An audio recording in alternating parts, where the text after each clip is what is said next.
반가 공인중개사법 기출타파 박용덕입니다.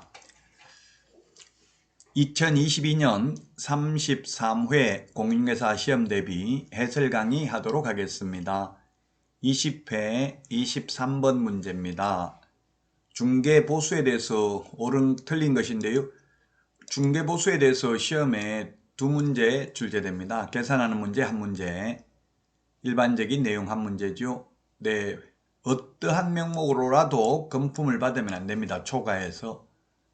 맞습니다. 어떠한 명목으로라도 보수를 초과해서 받으면, 금품을 받으면 돈을 받아도 물건을 받아도 위반이고요. 실비는 권리관계 확인이나 또는 계약금 등의 반환채무 이행보장에 드는 비용인데, 권리관계 등의 확인에 소요되는 실비는 매도 임대 의뢰인에게 계약금 등의 반환채무 이행 보장에 드는 비용은 매수 임차 의뢰인에게 받을 수 있습니다.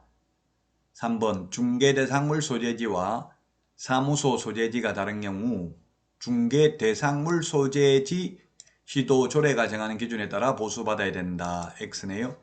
사무소 기준입니다. 우리 핵심 비교정리 프린터 4번에 맨 밑에 보면 따라서 만약에 분사무소에서 중개행위를 하였다면 분사무소 관할 시도 조례입니다. 그러나 사실 이거는 별로 바람직한 문제는 아닌데 출제위원들이 계속 기출문제를 보고 출제하다 보니까 시험에 계속 냅니다. 왜냐하면 현실적으로는 16개 시도가 똑같습니다. 조례가. 그래서 실효성이 별로 없음에도 불구하고 기출문제에 계속 이런 식으로 출제되고 있습니다. 사무소 기준입니다. 예를 들면 경기도에 사무소가 있는데 서울에 있는 아파트를 중개해도 경기도 조례가 정하는 보수를 받는다는 이야기입니다. 3번이 틀렸고요. 4번은 주택의 면적이 2분의 1 이상인 경우 전부 주택에 대한 보수를 받습니다.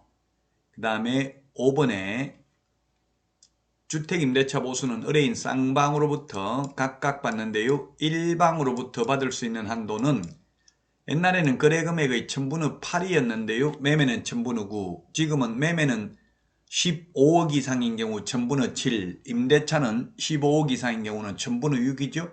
2021년 11월에 개정된 내용입니다. 2021년도에 개정됐기 때문에 2022년 시험에 중요하다고 봐야 되겠죠. 5번 지문은. 3번이 정답이 되겠고요. 다음은 24번 문제 보겠습니다. 업무정지 처분에 대해서 옳은 것입니다. 1번 업무정지는 아무리 길어도 업무정지, 자격정지 6월을 초과할 수 없습니다. 6월을 초과할 수 없다. 예, 우리 프린터 42번에 동그라미 2번에 있죠. 그래서 6월을 초과할 수 있다 했기 때문에 X입니다. 초과할 수 없습니다. 그 다음에 2번은 분사무소별로 업무정지를 명해야 된다 했는데 업무정지는 명할 수 있습니다. 업무정지 처분을 하여야 한다가 아니라 할 수 있습니다. 3번 부정한 방법으로 등록하면 절대적 등록 취소 사유에 해당이 됩니다. 자, 그 다음에 4번 업무정지만 소위 제척기간이 있습니다. 업무정지만 제척기간 3년입니다. 그 사유가 발생한 날로부터 3년 지나면 할 수 없습니다. 5번 등록관청이 업무정지 처분을 하고자 하는 경우 청문을 실시해야 된다 했는데 청문은 취소 3개만 청문을 실시합니다. 자격 취소, 등록 취소, 거래정보사업자 지정 취소만 청문을 합니다. 매수 신청 대리인 등록 취소는 취소라도 청문을 하지 않고 10일 이상 기간을 정하여 구술 또는 서면에 의한 의견 진술 기회를 부여한다는 점도 주의하셔야 되겠습니다. 따라서 4번이 정답이 되겠고요. 자, 다음은 25번 문제 보도록 하겠습니다. 틀린 것입니다.